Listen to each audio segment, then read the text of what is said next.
Welcome to the Dream Job Podcast, Episode 3. Marcus Took here, and I'm very excited about this episode for a few reasons. First of all, I have a tremendous amount of respect for Nate Boyer, not just because he served in the military at a time when it was especially dangerous to do so, but because in the little time that I have spent around Nate getting to know him, he always strikes me as a very thoughtful, considerate guy, the kind of guy who listens first and truly cares about understanding other people. And I think that was on display publicly in the way that many people were first exposed to Nate.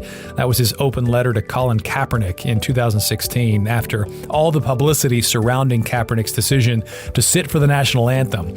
I talked to Nate about that a little bit, but I wanted to spend some more time on the fascinating aspects of his life and career, or careers, plural, I guess, that he's made for himself as a Green Beret, a professional football player, and now as, well, I'll let Nate tell you himself.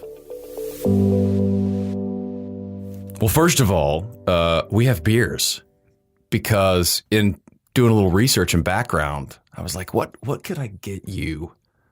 Like, as I'm real big on, I want people to have gifts when they leave here. I don't want people to leave empty-handed. A buzz? So I'm like, well, that was like, so I just started Googling your name and beer and Twitter, and somebody had mentioned Dos Equis.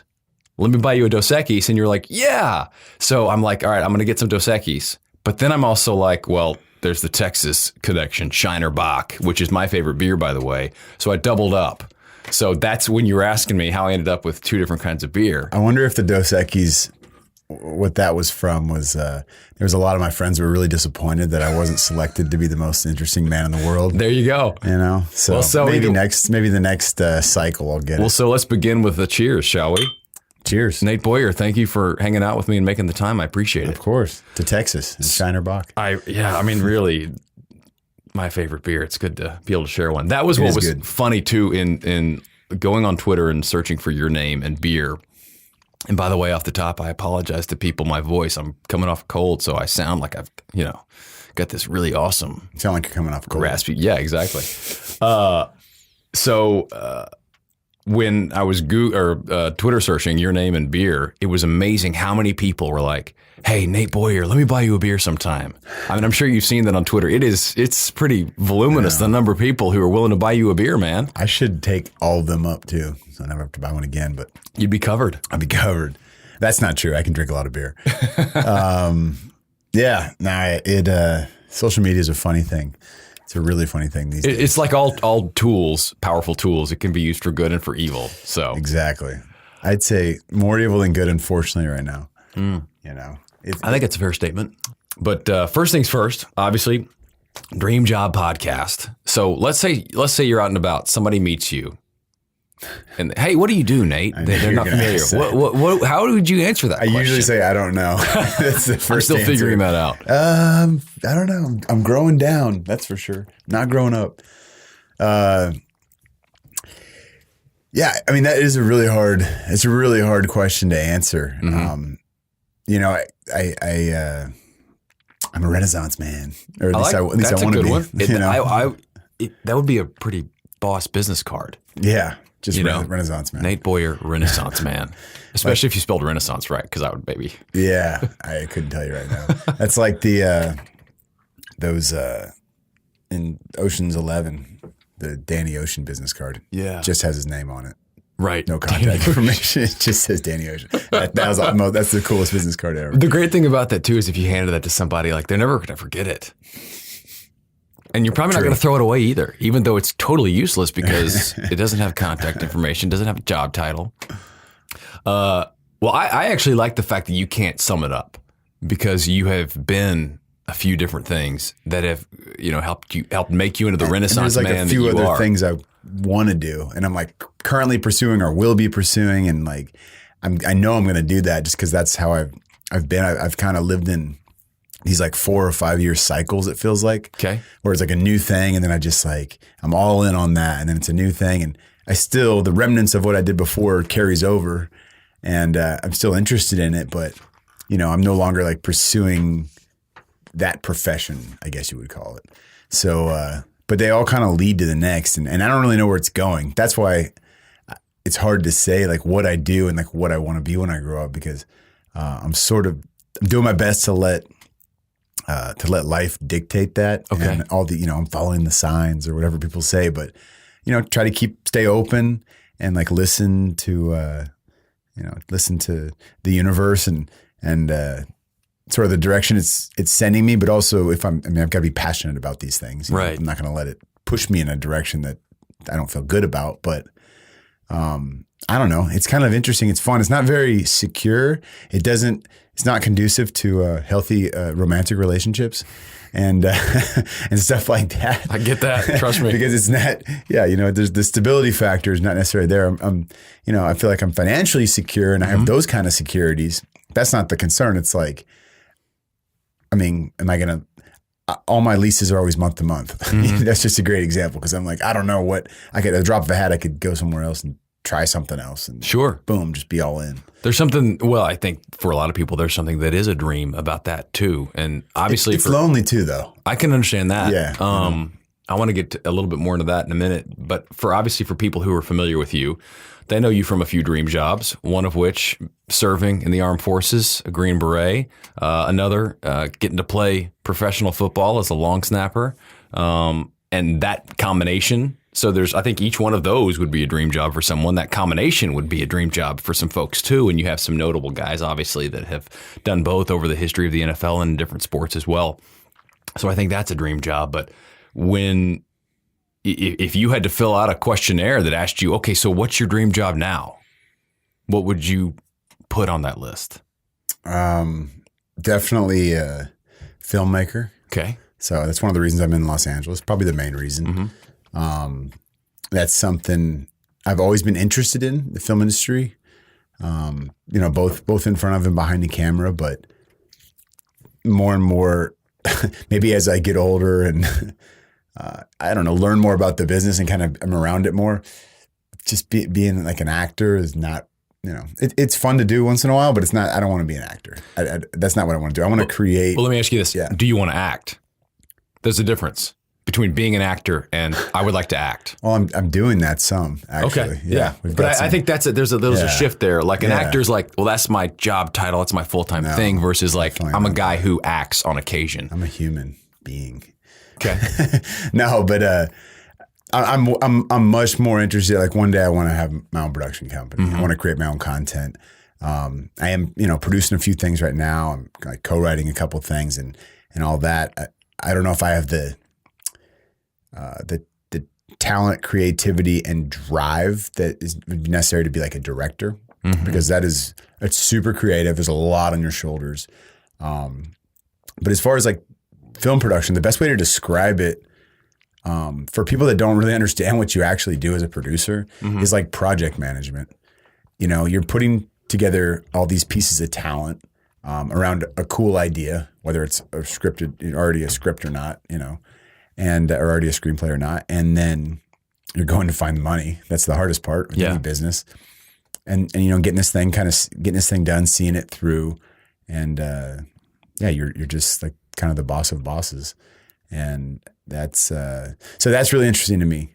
But as far as the acting stuff, I've had more opportunities with that though. I think because of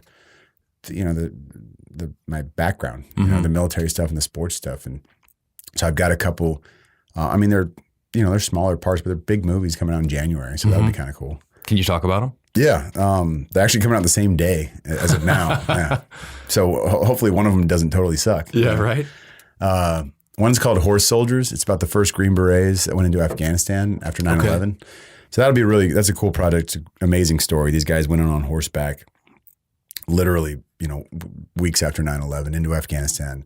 And they built this alliance amongst like warlords and, out in the country. It's really what it is. They're out in the mountains. And it's starring Chris Hemsworth and Michael Shannon. And it's Black Label Media and Jerry Bruckheimer produced it. So Black Label Media did Sicario, which is great movie. I love great that movie. So they've got a lot of stuff coming out. And I think, isn't there maybe a sequel of that coming out too? There is, yeah. They were filming that the exact same time, both in New Mexico, as they filmed Horse Soldiers. So the producers would go back and forth to the sets throughout the day, which is smart. So that's pretty cool. And the other one's called Den of Thieves. That's it's like a gangster movie with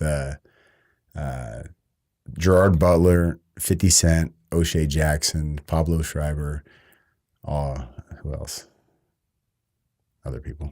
Brian Van Holt. Yeah, that's awesome though. Yeah. But it sounds like hearing you talk about this and hearing you talk about wanting to create content, and whether it's directing or producing or even acting or whatever, you have stories you want to tell. Yeah. I still try to like live all those stories. I mean, some of my favorite movies are like these epics. It was funny. I was sitting down with this kid today. This kid was interviewing me for this project today, this 11-year-old kid. And he's asked me, he didn't know I was in the military. It was kind of it was a secret for this interview, for the purpose of this deal. Mm-hmm. So he's sitting there and he's asked me all these questions. I'm telling him about my life, trying to do everything I can to not tip him off that I was in the military, but give him, and he just goes like, they stopped rolling the cameras because they were videoing it, and we're taking a break, and he's sitting there and he's just like, have you ever seen Forrest Gump? And I was like, yeah. He's like, your life is like, your story is like Forrest Gump. Like, do all these crazy things. I'm like, wait a minute. Do you think I'm a little slow or something? And he was like, no. What are you saying here? Yeah. But that's cool. I mean, speaking of dream jobs, I remember the first time somebody told me, oh man, you got my dream job. You want to switch lives? And I was 18 years old, mm-hmm. and I moved down to San Diego after high school and started working on this fishing boat. And it's like it's a charter boat. So they'd take like 40 fishermen out the night before. We'd go like 100 miles off the coast of San Diego, mm-hmm. and go, sport fish. And I was a deckhand. That's all I was doing. And I didn't really know. I had no idea what I was doing. I walked onto the boat and like figured it out, just by watching and mm-hmm. Working for free at first. And this guy that was there, he was like, I don't even know what he did, a businessman of some type.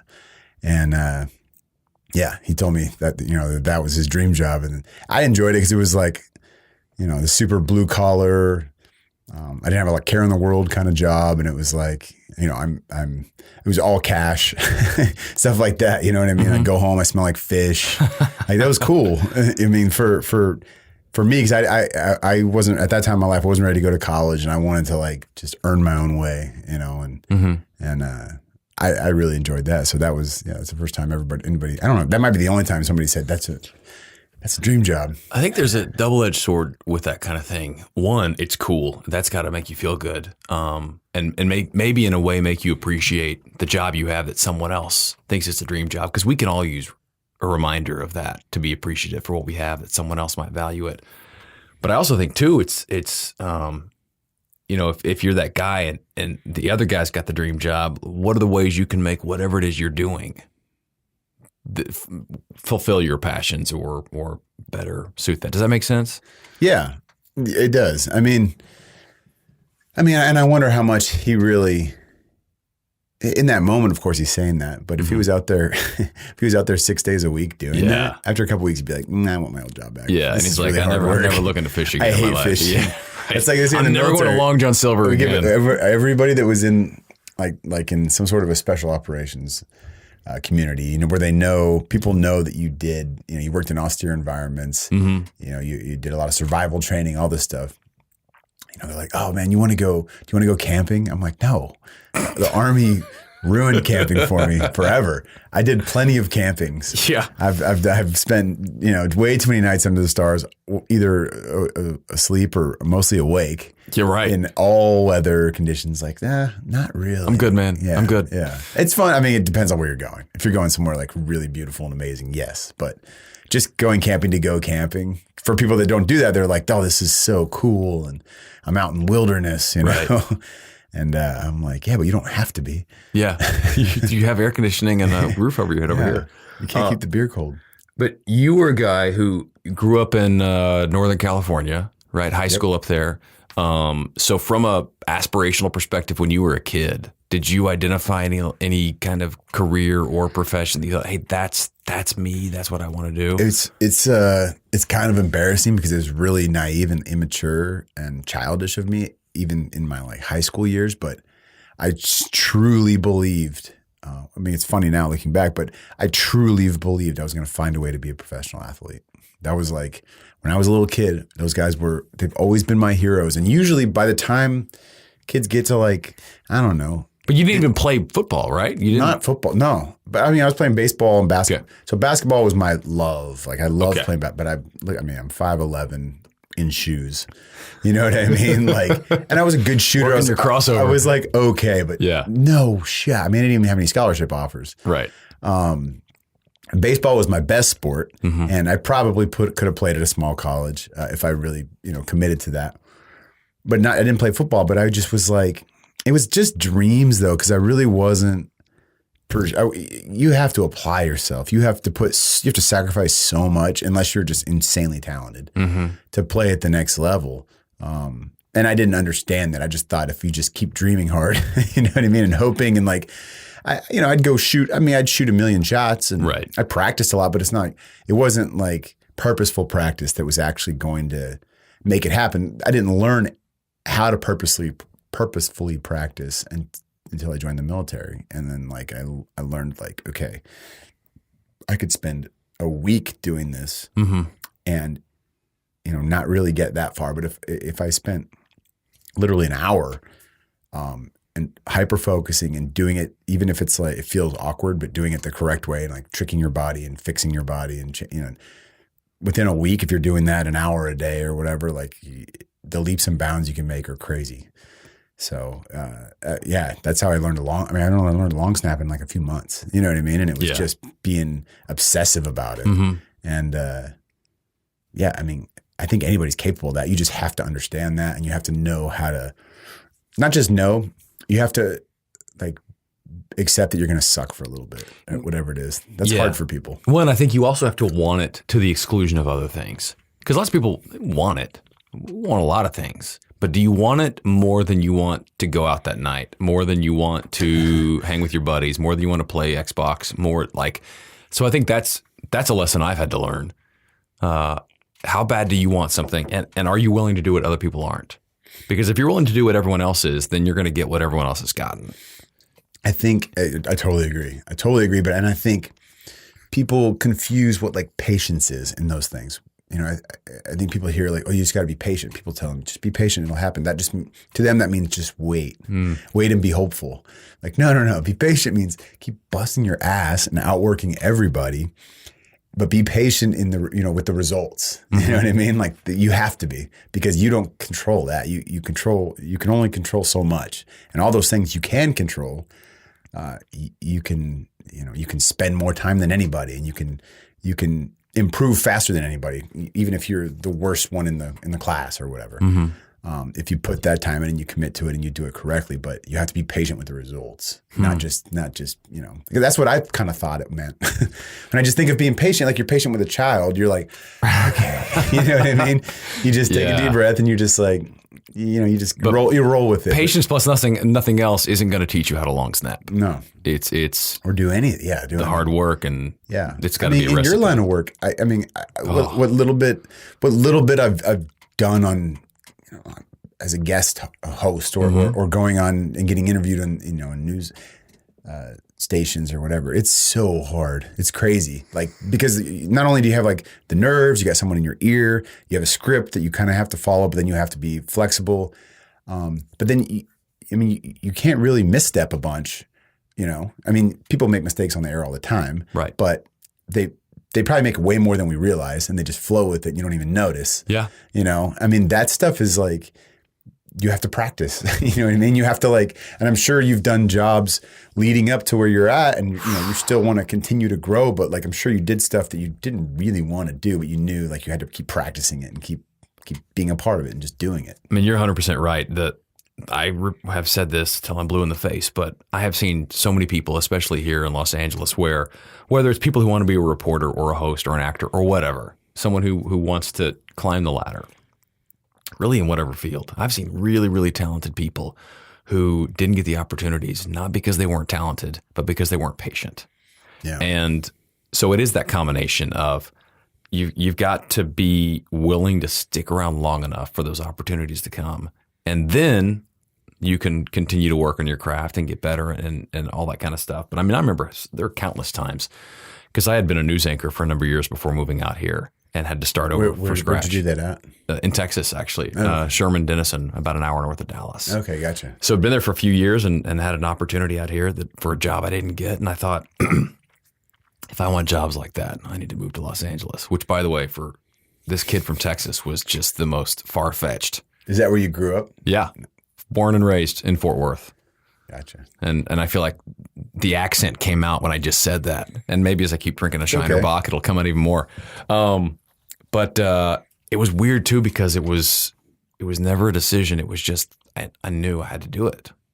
And it was kind of a weird deal, but it was such an opportunity to learn things that I never learned in Texas. Because, you know, it was comfortable and some stuff came easily to me, opportunities. And out here, that's not the case. Well, we were talking about that before we jumped on the mics too. And I miss Texas so much. I'm not even from there. I'm from the Bay Area. Mm-hmm. But the passion for what I want to get into, what I want to do, it just outweighs it. I would live in, Tijuana if I had to. If it was, no offense to Tijuana, but I'm just picking a random place. Yeah.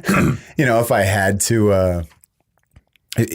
to, to pursue what I love, that should be the most important thing, I think. I mean, obviously, your family and whatnot is extremely important, but also, I mean, you're a better father, you're a better husband, you're a better friend, person when you're doing what you love, or at least trying to do what you love, at least pursuing that. If you don't have, if that passion's not in your life, man, it's hard to be positive, I couldn't do it. Right. I'm not saying I couldn't work a job I don't want to work.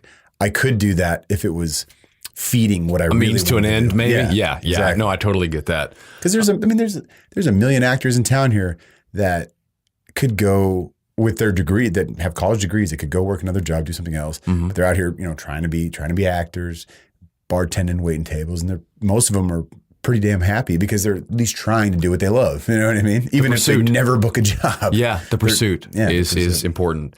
I think that some people are wired in a way where that's really, really important to them, and some people have other things that feed and nourish and fulfill them, and they don't need a pursuit like that. That's true. I can look at siblings and family members who are fulfilled and their life is nourished by other aspects in a different ratio, Yeah. That's a good point. My sister, it's a great example of my sister. She's a CPA. Mm-hmm. She's not super passionate about being a CPA, but she loves horses and she rides all the time. And, she's like bred horses, like that's her passion. So it's once again a means to an end. And, I don't think she doesn't hate her job, but she loves the fact that it offers her those opportunities. And now she has a couple, she has a 3-year-old and a 6-year-old, and they're riding horses now. That's they're around cool. that. So that's like pretty special to her. So that, what I mean? So I get it. I feel like we could spend like a really long amount of time on your journey, but I want to just kind of plot it out for folks who aren't familiar with it. So in high school, at some point I read you moved out here to pursue acting not long after high school. Like that was something that was kind of in front of you. Yeah. That you thought about. So I graduated from high school. Mm-hmm. I graduated from high school literally wanting to be a professional athlete. Mm-hmm. I don't know. I didn't know what else. I just couldn't see anything else, that made sense for me. I didn't want to go to college. And what was that something where it wasn't pushed in your high school? It wasn't pushed in your family? Oh, no. It just wasn't the default? Absolutely pushed in my family. Both my parents. Did that make you not want to do it, maybe? A little bit. Yeah, okay. And it's not their fault. It's just like there's a lot of pressure to live up to. And without them, it's not like they're putting pressure on me. It's just my dad's he's a racehorse veterinarian. So he went to Oregon State, Colorado State, went to veterinary school at Tennessee. My mother got her PhD in environmental science. She's an engineer and, from Berkeley and was like top in her class. And so they're both really smart, driven parents. And I'm the firstborn, you know what I mean? And my little brother, my sister went to Cal Poly San Luis Obispo. My brother went to Penn, it was just funny. And they were after me, but still I'm definitely the black sheep. And it was, I moved to San Diego first because I had no idea. I just wanted to go. San Diego sounded awesome. You know what I mean? I want to go to the beach. And I thought for a heartbeat that I wanted to be a firefighter maybe, which is an honorable job. But I was 18 years old. I had no idea what I was doing. And I took a few fire classes, fire science classes, and but then started working on that fishing boat and just loved it, right? But after a year, I just felt like, okay, this is great, but it's not really going anywhere. You know, I'm kind of, it's just going to be this forever or something else. So I saw Fight Club. I mean, a lot of people love that movie, but for me, I thought we weren't going to talk about Fight Club. Yeah, that was the first rule, I thought. But if nobody talks about Fight Club, so you know what that movie's about? Breaking the rules. Yeah, because if nobody talks about it, there's no break Fight Club. The rules. Yeah, you have to. So that's the whole point. And but anyway, that was the first time I saw that movie, I was like grossed out because it's pretty graphic. Not that I was like super sheltered, but I just was like, I wasn't listening to it. And I watched it again, and it was all about, just, screw the norm, do what you love no matter what, figure it out. And I didn't know what I loved, so I figured I better try some things. And because that happened to be a film, I was like, maybe it's film. I don't know. So that's literally what led me up here, that movie. And I just kind of moved up here.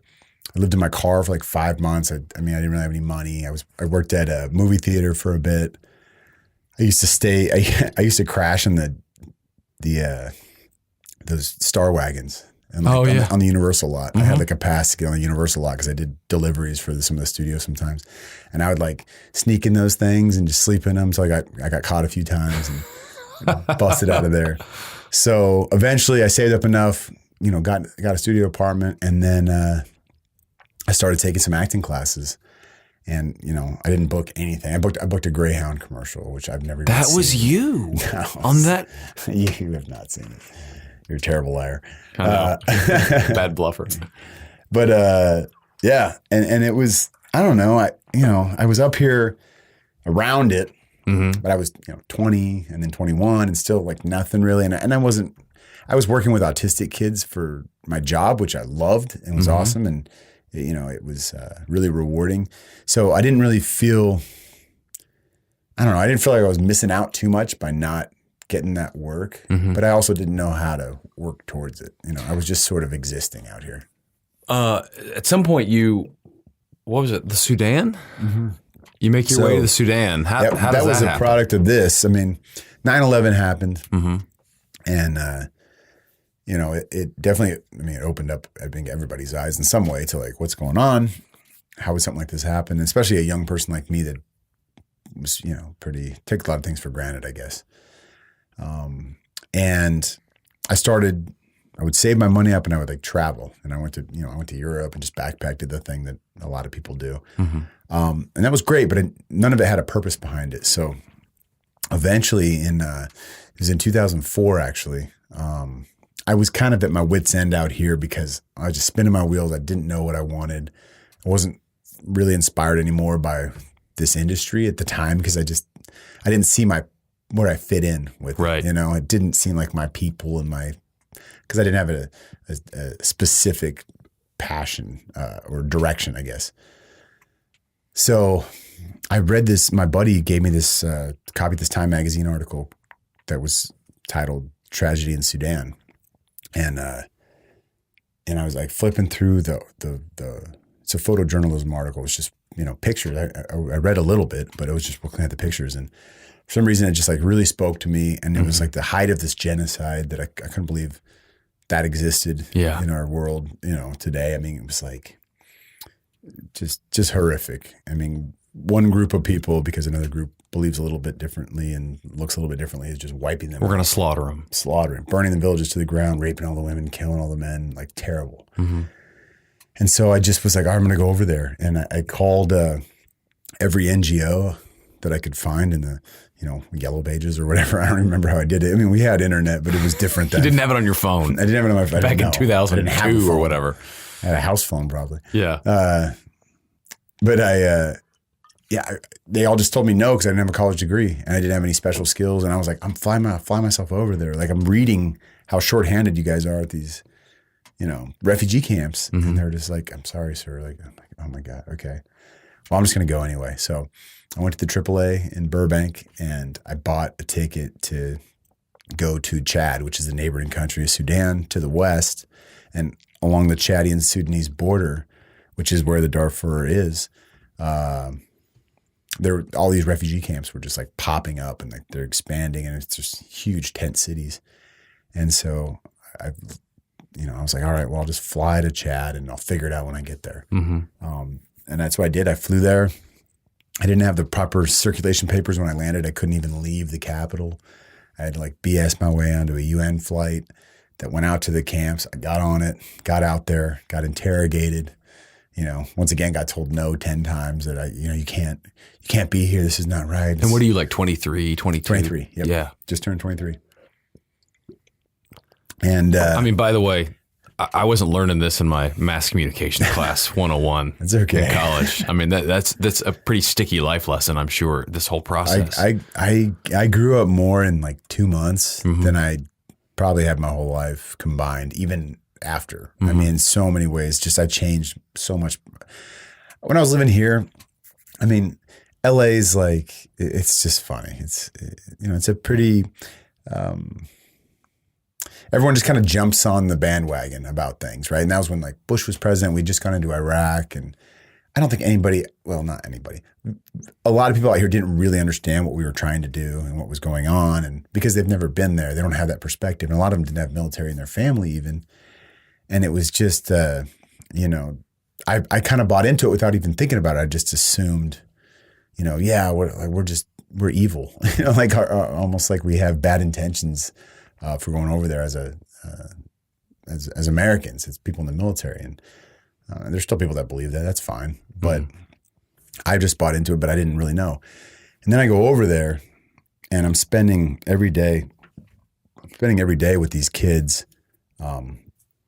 who have just been through, stuff we can't imagine, just absolute worst, you know what I mean? Worst situation.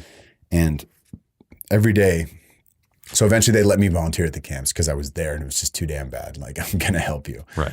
And then they sent me out there and I had this like, ginger beard and this, I looked hilarious, looked ridiculous is it's a better word. But I go out there and all these little kids just want to play with this American guy because there's no Americans there.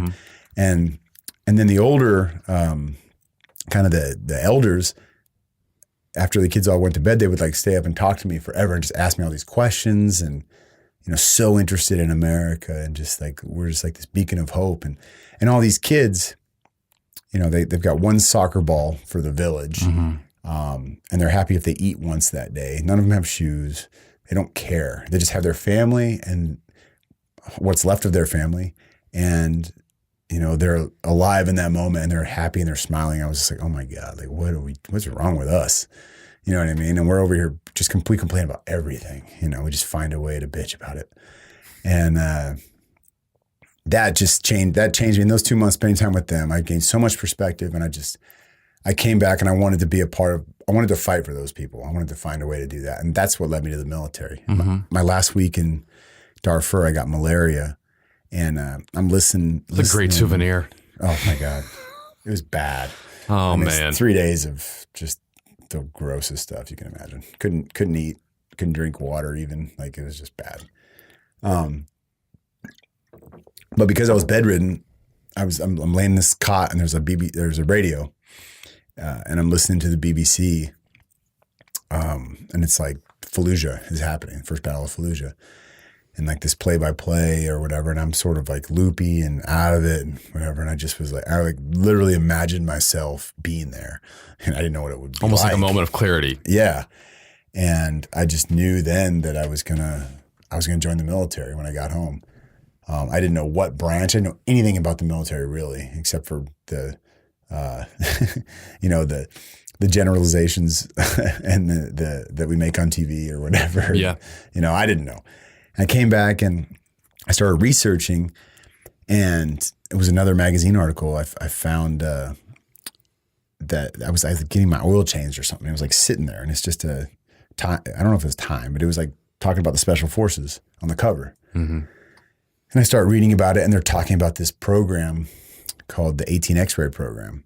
And, they're bringing people off the street to try out for special forces. And the Army Special Forces are what we know as the Green Berets. And, when I thought of a Green Beret before, I thought of John Rambo or John Wayne, Right. which they played, Green Sure. Berets, but what the mission actually was, I had no idea. And I'm reading about how, all their work is with indigenous forces. They're like working hand in hand with these people, fighting alongside them. I'm like, oh my God. That's kind of what you had been doing, just not from a military perspective. Yes. And I was like, that's exactly what I want to do. Yeah. Like, that's what I couldn't believe that's what they do. So before reading more, which I should have researched more, I just went to the recruiter and I want to be a Green Beret. And I signed the paper. And had the 18 X-ray contract. And then I start reading, I've read a Tom Clancy book about this. And it's the attrition rate's 90%. I'm just like, oh, jeez. But I signed up for the marathon without running the 10K. Exactly. Yeah, it's that kind of thing. 100%. I got to basic training. I was in terrible shape. Yeah. And, anyway, but it didn't matter because the mission, what their mission was, that was my goal. I wanted to be a part of that group. So I knew I wasn't going to quit because if you don't make it, your needs of the Army, which means they're going to put you in the infantry, which is fine. I mean, I would have been highly trained. The infantry is awesome. So many amazing soldiers are infantrymen, some of the best. And so it wouldn't really be a failure. It just would have been, not what I set out to do necessarily. But yeah, that's how that all came about. Dude, I feel like we could go for a long, long time just about those experiences and those battles, literally and figuratively. But you served for how long? 10 years total. Yeah. I did 5 active duty, full time, and then I transitioned into the National Guard. That's when I enrolled at University of Texas and walked onto the football team. What was your highest point when you were serving? That's a good question.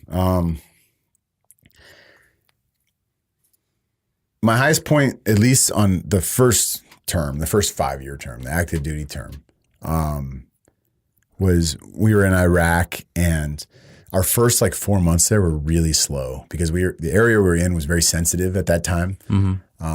We had to get approval from the provincial governor for all of our missions, but it was a good thing because we were trying to get them on board and have them involved, the Iraqis involved in the planning process of all our missions and really try to hand off something, you know what I mean? Something they can work with, and we're training their military as much as we can.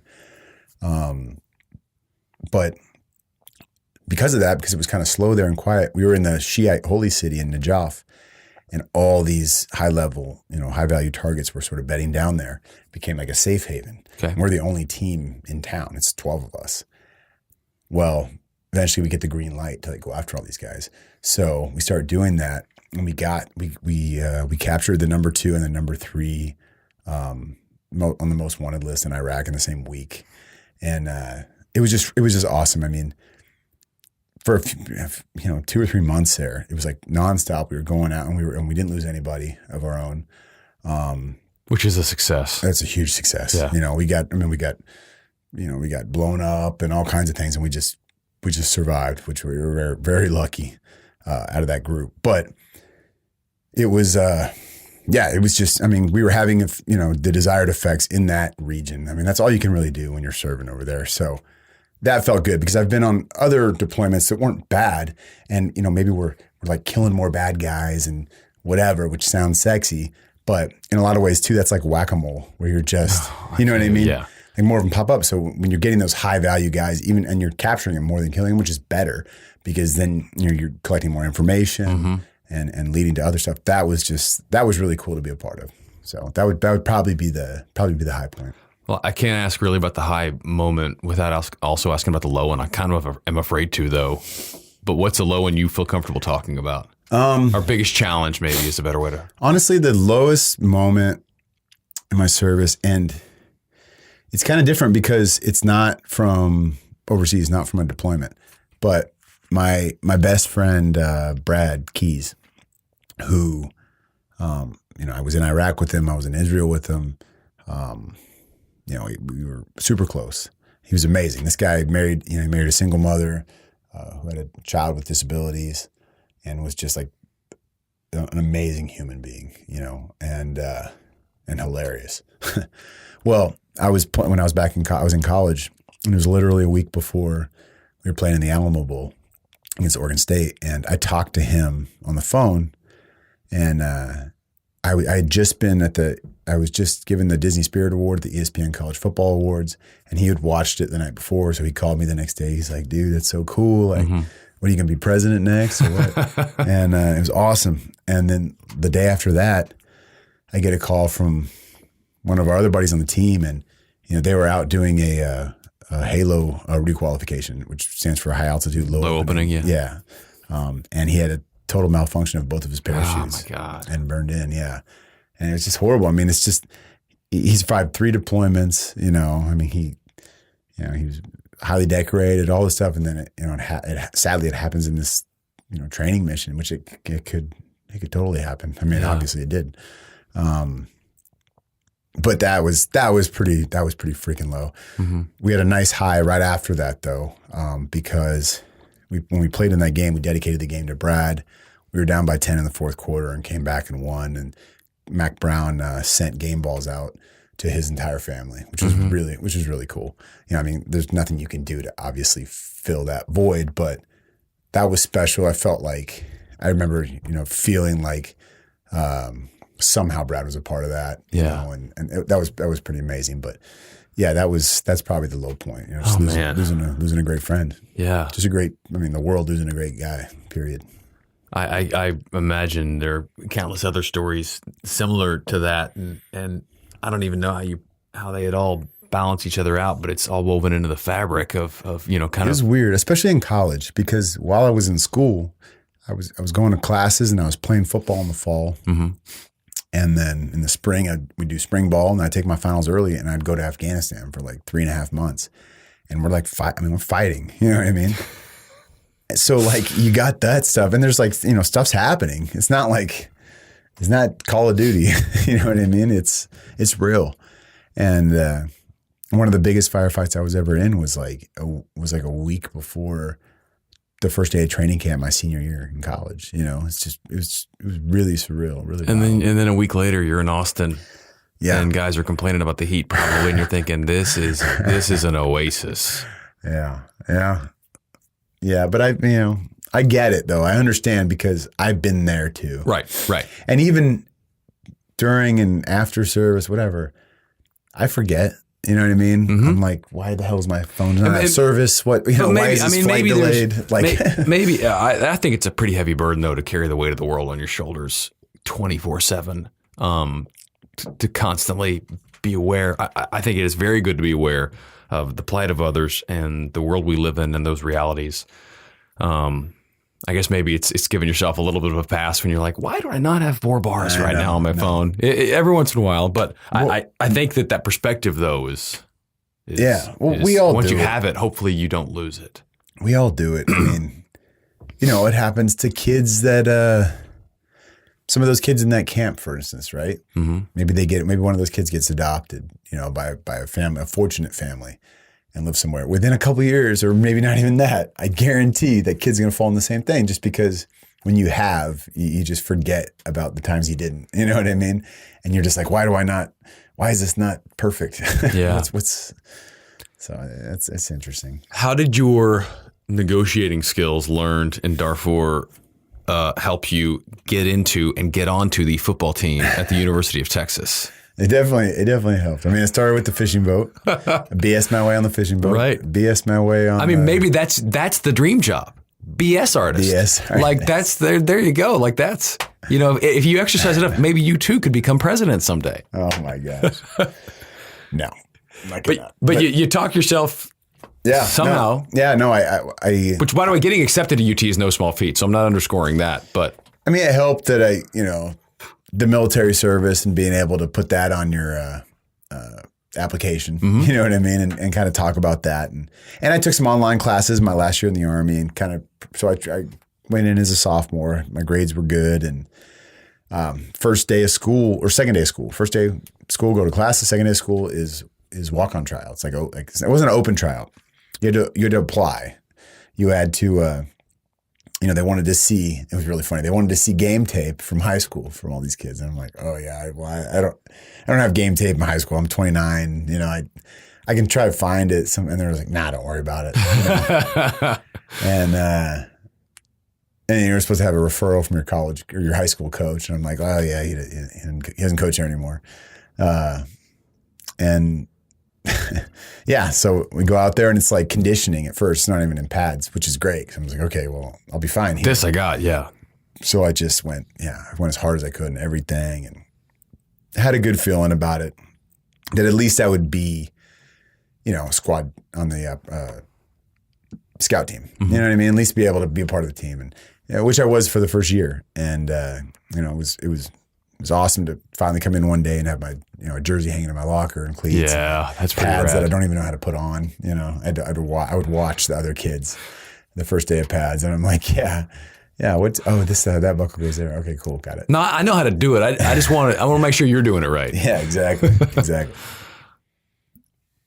So, so I, made the team, and that was awesome, but I wasn't satisfied with that. I wanted to find a way on the field. I was a safety that first year and year and a half, really. And, I couldn't keep up with those receivers, man. Those are some fast people. I saw your 40 time from your pro day. You're right. That was after quite a bit of weight gain. Just saying. But I'm not fast. By the way, calling the kettle black here, by the way. But yeah, I was that was tough, and I wanted to find a way on the field though, and that's why I just I picked the thankless job of long snapping, because nobody wants to do that, because you screw up and you're the village idiot, and you do it right 1,000 times, and nobody cares. So. Yeah. I mean, no, it's you're absolutely right, and they shouldn't know your name. I mean, that's the goal. I know. But I mean, maybe that's a little bit like being a Green Beret. The most infamous long snapper ever. Right? So fast forward, things go well for you, obviously, at UT. Do you have a good relationship with Coach Brown? Yeah, I still talk to him all the time. I've never met the guy, but I always respected about him, at least from an outsider's perspective, and I'm not a UT fan, so I know there are plenty of UT fans that are very polarized in their feelings about Mac Brown, but I always appreciated how he treated his players when he would talk about them at press conferences. I feel like he stood up. No, I feel like he stood up for his guys. I don't know why. I mean, I'll call out the Longhorn fans a little bit here, because they're entitled and spoiled. Well, so many of them. Yeah, it all comes down to W's. I'm not saying that. Just man. people say that.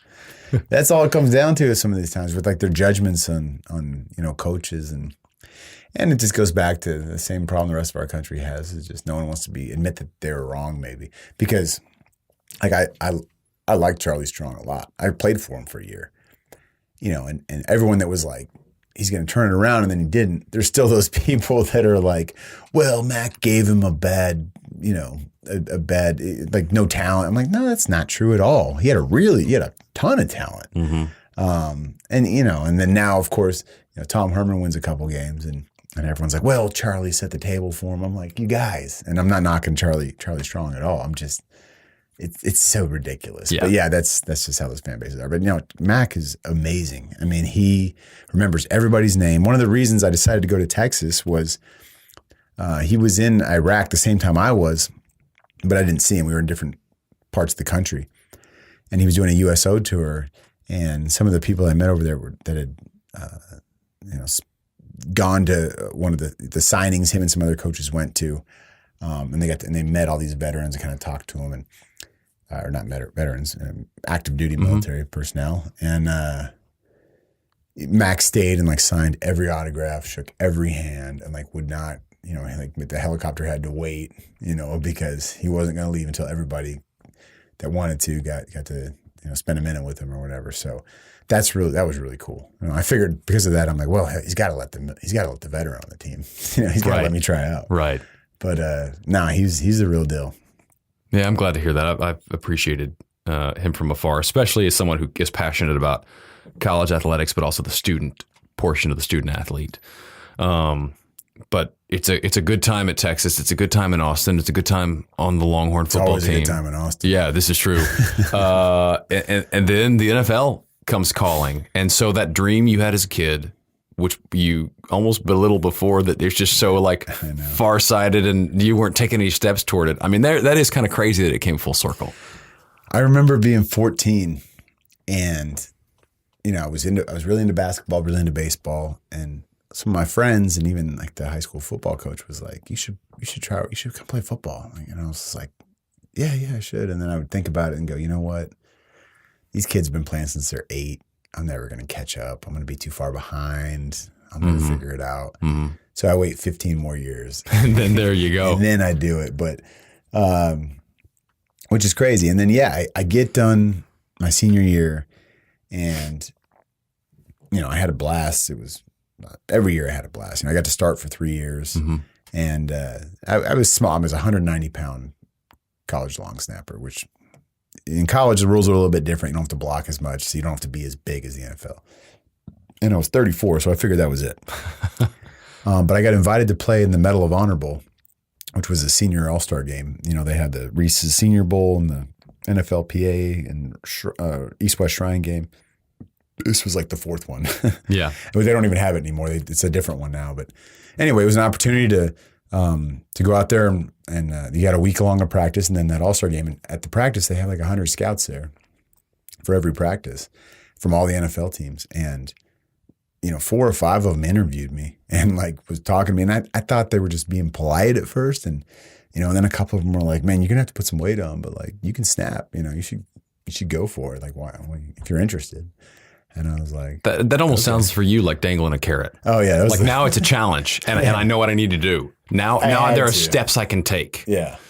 Steps I can take. Like you got to gain 35 pounds in 4 months. I got to go eat a bunch of cheeseburgers. I ate as healthy as I possibly could, but I literally was shooting for 7,000 calories a day. Oh my gosh. Because I was like a Hennessy commercial or something with Manny Pacquiao.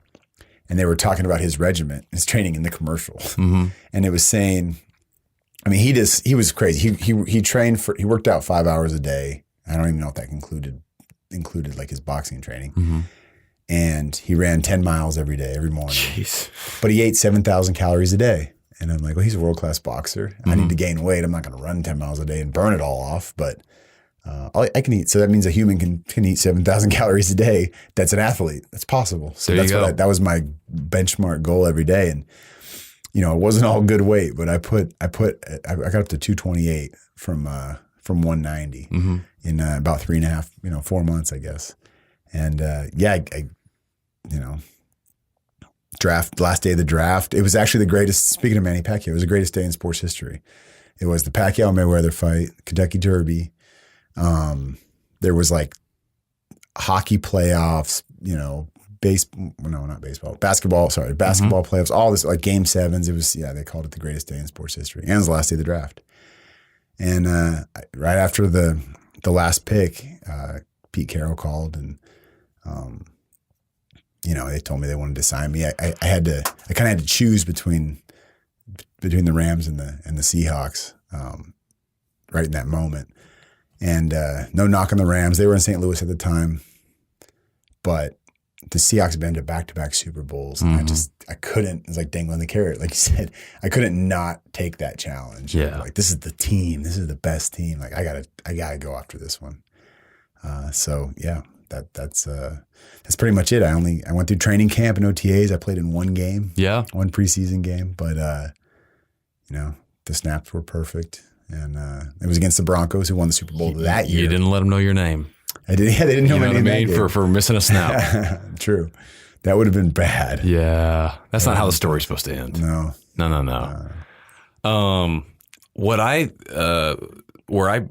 know that I had heard of you, I think because of your time at UT, that the story kind of made the rounds of, here's this guy who'd served and is playing at UT. And, anytime you get an older player, that's always you got to get at least one write-up about it. Right. But then, of course, your time with the Seahawks. But I think where I was most conscious was your open letter to Colin Kaepernick. And I was so struck by that because We've talked about this a little bit before, but so many of these discussions, whatever they're about, politics, race, any hot button issue, religion, it turns into a binary. And the lines get drawn and people really retreat to their side, and it becomes who can win the argument. I'm certainly guilty of that. I think a lot of us are. But what I really liked about that letter was that the tone was, I want to understand where you're coming from. I'm not you. I haven't walked in your shoes. I'm not a person of color. Here's what I think, but let me hear what you think. And I just remember, in fact, I remember forwarding that, I think probably to my wife and to some family members. I've got a bunch of family members in the military who serve too, and I thought my sisters are married to them, and I thought they might appreciate reading this. And I was just really struck by that tone of, let's figure this out. We don't have to forget what we believe and what we stand for, but let's talk about it and hear each other. What do you think informed that perspective? Hey, let me hear you, instead of, let me wag my finger at you and tell you why I think you're wrong. By gaining perspective, especially overseas, what we really do in the military now, what you have to do, what you have to be, what you have to embrace is that warrior diplomat mindset, where if I'm gonna fight alongside Iraqis and Afghans, that I'll never fully understand the cultures and customs, or maybe agree with even, right? Mm-hmm. But if I got to live alongside these people, train alongside them, fight alongside them, and trust them in some way, I'm going to have to get to know them and try to at least, empathize, even if I'll never quite grasp it or ever agree with it. At least listen and give them a chance. And then when you do that and you sit down and you have those conversations and you're open to it, and you're just doing everything you can to not judge that person by what their beliefs are, because everyone's experiences are different no matter who you are. You start to realize that we really all want the same. We want the same thing. Everybody wants the same. The overlap is pretty significant, just across the board in the world. I mean, there's a few crazies out there. We got the Vegas thing happening last week. That stuff, I don't know what people like that wants. There are outliers that are just, we'll never understand that. But that's not what we're dealing with. We're dealing with most people. We're talking about 99% of the people. Yeah. That we want what's best for our family. We want to be safe. You know what I mean? We want food on the table. We want to be healthy. The basics, and that's it. And when you kind of start to understand that and listen and realize why, okay, that's why that person thinks that or feels that this needs to get fixed, because it's all about their health and well-being and the health and well-being of their family. It just makes way more sense in understanding that it's not that one side's right, one side's wrong, one side's good, one side's evil, because the opposite one thinks that about the other side, and you don't get anywhere. It's so blaringly obvious. And the tough part about standing in the middle and trying to straddle that and trying to bring those sides together is both those sides are just trying to yank you on their side the whole time. You know what I mean? That's all they're trying to do. I after that open letter and after meeting with them, like the next day I went on MSNBC and I went on Fox, which are, as far as the news channels, so that's as far right and left as you pretty much get as far as mainstream ones. Yep. And they both, at first when I went on, because I don't know if they really knew what my stance was. I think they just had some bullet points and they assumed I agreed with them, for whatever reason. Oh, you're a military guy. Obviously, you agree with Fox News. Oh, you wrote this open letter to Colin Kaepernick and you met with him. You must agree with MSNBC. Exactly. Yeah. So, the first minute of that interview, they're trying to appeal to that side of me. They thought that I believe they're trying to get me to agree with them. And then when they saw that I was like, well, but this other side, there's this, you know what I mean? Like most cops are awesome. You know what I mean? Most police officers do a really good job and they don't get paid much. And it's a tough, they don't get appreciated like we do in the military. Like why not? They should be, because most of them are doing an amazing job. And then, conversely, it was like, well, yeah, but these people that grew up in these neighborhoods and these communities, I mean, I don't know what it's like to be like that. Racism absolutely exists. How could you pretend that it doesn't? And the minute you start doing that, then they just attack you. It's just so funny. So, and I've seen you talk about this a little bit, but seen you tweet about it as well. The blowback you've gotten from people, but I think on the military side and on the right, has that cut pretty deep? It did. The military side, yes. The veteran side, yes. Because when you join the military, when you sign up, no matter who's in office, no matter if it's a Democratic, president or, Republican president, or not even just the president, just the entire, the government, whether we're leaning one way or the other, that doesn't matter. You're still, you signed up you volunteered to, act for the people and go out and, fight for freedoms, fight for our country. And it's not really up to you. So, I mean, I was in Iraq when we went from Bush to Obama, and there was like certain people, not everybody, there's a lot of Democrats in the military too. But there were people that were just like, oh my God, like, here we go. And like nothing really changed. And it's the same now, like, even with Trump and all this crazy stuff on the Twitter and all this stuff, like nothing's really changing like that much. Like, let's just calm down and stop. The more we let that affect us, those tweets, the more it just pulls us apart. We're pulling ourselves apart. You know what I mean? Like, I don't necessarily think those certain remarks are helping, but it's you choose how to react to that. You know what I mean? That's up to you. Anyway, so many of these veterans that lean hard right, just they said I was like a disgrace to the Green Beret and all these like really hurtful things. But I mean, once again, it did hurt and it does still. But I'm also like, you know what? Those are the same type of people. Just because they wear the camouflage doesn't mean they're not the same type of people that are on the Facebooks of the world or whatever. Right. Just saying that stuff, just to say it, just because they're angry, and it's just like that's their venting. People vent, and they're just venting directly at the source. And people should be able to vent. Like, I don't want to undermine the importance of that. You need that. I think finding constructive ways to do it is the key. But no, I like your point. I like your the binary note. You know what I mean? It's just like, are you with us or against us? But we do that in politics too. Oh, you know what I do mean? that. Look, it's like if you're a Democrat, you have to believe these things, all of them. You know what I mean? If you're a Republican, you have to believe these things, all of them. And it's like, that's so stupid because like, why? Why can't we all have our own stance and position on each issue based on how we feel, what we've been through? Because, there's plenty of people that have grown up a certain way and then something happens in their life. They have a child that, loves someone of the same sex or, they... whatever. That's enough examples. Yeah. There's a million examples. Yeah. And it just changes everything in them because of their experience. Like, that's how life works. So like, why can't we understand that? And until it happens to each of these individuals, there's just no room for even listening to that. You know what I mean? But until you experience it directly, which is really frustrating.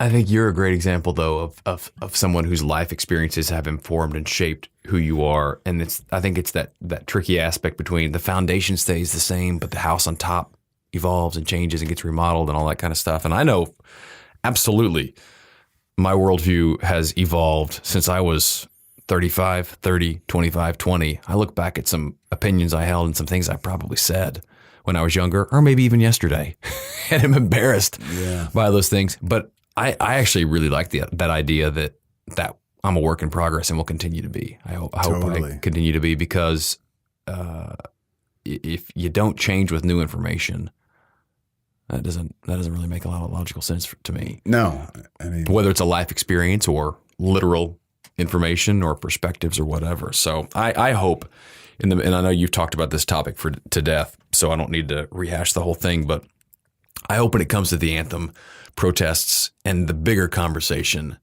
that we can figure out a way to start listening and empathizing more and incorporating that. The fact that Colin said, hey, I'm going to take your words to heart and take a knee instead of sitting on the bench, and that some other people have thought about, well, how can we make our voice heard in a way that's effective and also honor what's important to other people that see us as role models. I hope, and I hope I'm not naive in that hope that we can move in that direction. No, absolutely. I mean, I it's a unique position to defend somebody that you disagree with. Isn't that awesome though? It's awesome, but it's hard. Yeah. You know what I mean? Especially when the people attacking you, a lot of things they're saying, you're like, I agree with you, but it doesn't matter. Like, this is his rights, and he went through something different than you and I. Yeah. You know what I mean? Like, I don't know what he went through. I mean, there's everyone's like, well, yeah, but he was adopted by white people. I'm like, so what? You still don't know. Well, and doesn't matter. that's a critique too. When you talk about millionaire athletes, I'm like, wait a second, it's powerful when someone uses their voice for someone other than themselves. So the whole topic, I think, is interesting for a number of reasons, especially if you just are fascinated by human dynamics and human nature. Yeah. But I personally, a pet peeve of mine is if I feel like I'm not understood. Like if you disagree with me because you understand what I'm saying and you see it differently, that's one thing. If you disagree with me because you think I said something that I'm not saying, or I believe something I don't believe, that drives me up the wall. And that's where Twitter, et cetera, is really problematic it's like texting. You get 140 characters to try to make you're in a text mission conversation statement with somebody. Yeah. You're texting with them and stuff gets taken out of context, stuff gets misconstrued. You make a typo or something, and it's just like, oh my God, you're an idiot. I think in one of our texts, I sent the wrong emoji to you. I think I sent like a puke face emoji, and I went to a thumbs up emoji. I'm like, oh, that was the wrong emoji, man. Sorry, this is what I meant. Yeah. Oh, I could have went off, man. That's real. I know, right? It could have been a trigger. Hey, man, I have taken up a bunch of your time, so I want to get to wrapping up. I feel like I could ask you questions for another hour. And there are a lot of other issues I'm sure people would love to weigh in, either because they think they agree with you or because they don't. They want to get mad. But, so the idea of this is talking about people with their dream jobs. And you talked about when you were younger, what you aspired to, and some of those dreams were real and some were subconscious, et cetera. And even the ones you have now. But if you could talk to the you 10 or 20 years ago, or that guy could see you now, what do you think you'd have advice for him, or what do you think he would say, seeing the Nate that you've turned into? Yeah. I mean, I don't, it took a long time to say this, but I don't regret any of this stuff. Like even I felt like I spun my wheels for like 5 years, but so a lot of times I think, wow, I wasted 5 years. You know what I mean? So if I could go back to that 18-year-old, I would say, man, like, okay, you don't have to go to school. That's fine. You know what I mean? But you've got to start finding a way to live your life for others. You know what I mean? For like what I learned in the military, for the man next to you, that's what it's all about. And, follow your passions and what you're interested in, try that stuff, but find a way to do it for, use what you got for good and find a way to like, to do it so it actually makes a difference in other people's lives, not your life. And I say that and I mean that, but if I didn't just screw up for 5 years and like waste that time, I don't know if I would have, I probably wouldn't have joined the military. I probably wouldn't have done all these things. And, it's so weird. I would just also say, just like be open to things and just don't be afraid. Don't worry about what everybody else thinks. Don't worry about what everybody else thinks. Take chances. Be nice to people. But just go for it. Because like I got approached by the Army Times to write this opinion piece. That's how this all started and I was just like, I don't want to write. I don't want to feed to this, I hate and like, tell my opinion because it's not going to make a difference. Like I think this, you're wrong, because I served in the military. You don't know what it means. And it doesn't make any difference. But then they came back at me again and they said, would you please write something? And I almost was just like, no, leave me alone. Instead I was like, okay, fine. I'll write an open letter. Right. And like, look what that's led to. Like now, I mean, I registered to vote for the first time in my life this last year because I felt like I had to, because I was actually involved in some way in that. And, feeling like you're a little bit of a part of, the history of activism in some way, whether even if I'm not in total agreement of the protests, you know what I mean, what it's about and the platform, it doesn't matter. Like being a part of that and trying to help, you know, bring our country together. And I don't think I'll ever get into politics as a politician, but I do want to be a part of, you know, our country finding a way to like tone down the shouting and bring us together, because we come together so well in these times of crisis. We really rally. That's something that we do. But then we go back to just like this comfortable place of just hating each other. And it's really frustrating as a service member when you come back from overseas. So, but if I never wrote that letter, I wouldn't even care. I don't even think I'd care about any of this stuff. I would probably still be sitting here just being like, can we just play football? Can we just play football? Like, God, what are you complaining about? It can't be that bad. But the fact that when I wrote that and then I sat down with these guys and I've been listening to these people and having these conversations and like meeting all these other, you know, interesting figures, not just in athletics, I'm just like, my eyes are completely open to this new world I didn't even, you know, imagine. So just, you know, 18-year-old self, just keep your eyes open and don't be afraid, man. Don't worry about what the other kids think, man, because they're just kids. And the ones that hate on you are just going to be the ones that, you know, do what they hate for the rest of their lives and are jealous because you're taking chances. Yeah. And there's something powerful too about when someone comes at you with that stuff, to just kill them with kindness and just watch the ice thaw a little bit sometimes. And then go prove them wrong. Yeah. Before I let you go, you're on Twitter at NateBoyer37. Correct. NateBoyer.com. Yep. And you talked about some of the upcoming film projects. Anything else cool you want people to be on the lookout for? Anything else cool? Yeah, I mean that's mostly it right now. I got irons in the fire. I like that. Otherwise, so I got stuff brewing. I dig that. I got stuff brewing. You'll see. Yeah, I kind of like to keep my cards close. You know?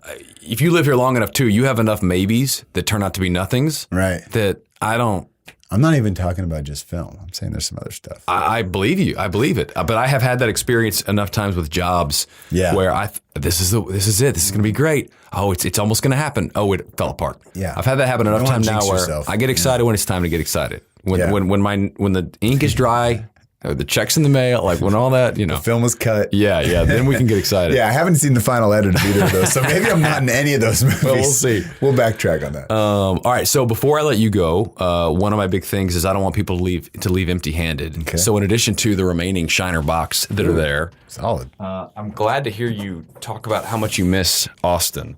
Got a little something for you. This is actually a picture that I took in Austin. Am I in it? State capital. Is that Texas. really creepy that you were there, Nate? I followed you around. I've been there the whole time. State capitol with the Texas state flag and the U.S. flag flying above it, and that's amazing. Just a little token of appreciation. You didn't take that for on your time. iPhone 6, did you? I did not take that on my iPhone. That's the Canon 7D, July 2010. Very cool. So it's a picture I've had for a while, but I was like, what would be a gift for Nate? And so when you were chatting up Austin earlier, I'm like, oh, well, here you go. State capital of Is this a Texas. hobby of yours? Yeah. That's awesome. Yeah. It's beautiful. So anyway, just a token of my appreciation for you spending time and sharing your stories. I love and it. perspective Thank you very much, bro. You're welcome. I really appreciate that. All right. Well, thank you for being here. And I look forward to finding out how many more dream jobs you can fit onto that business card before it's all said and done. No, it's going to be blank. It's just going to say, wait, what do we say? Oh, yeah, Nate Boyer, Renaissance Man. Renaissance Man. Yes. All right, so we went for over an hour with Nate, and I could easily go on for 2. I feel like we just skimmed the surface of his experience and his story, but hopefully you got a sense of a guy who, to me, seems like he is constantly seeking, searching, challenging himself, getting to know himself better and the world around him as well.